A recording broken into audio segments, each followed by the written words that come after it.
Daga kamfanin Zazzau Finance Film Production Nigeria Limited, yau ma sun zaƙulo muku wani ingantaccen fim mai suna Rayuwar Mace. Wace iriyar cin amana waɗannan 'yan daba suke yi wa ubangidansu, kuma wani mataki ya ɗauka, ko in kula ga iyaye mata akan 'ya'yansu mata. Sun dawo gida ba a tambaye su daga ina suke ba, me ya faru da su, me kuma suka aikata, ya aka yi haka ta faru.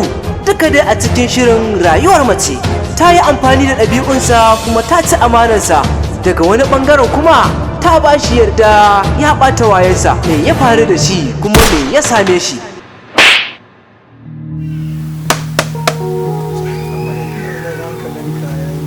Ya haƙuri da Allah, wallahi kaga gaskiya yarinyar ne ta ɗauki hankali.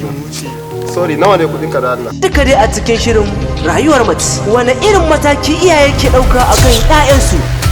Daman kai ne kake kira na? Daman kai ne? Wallahi da na san kai ne ba zan fito ba.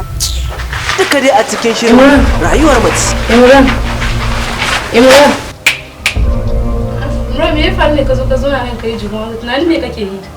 wallahi ina tanin mahaifiyata ce. Ki san dai abin da ke faruwa kwana biyun nan. Ko dai ka ji labari ne game da wannan yarinya? To wani labari na ji?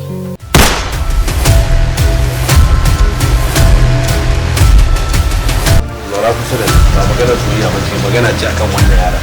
Baki ɗaya da na kasa gane kanshi a gidan nan. Ko abinci na ajiye mashi kafir bai zuwa ci.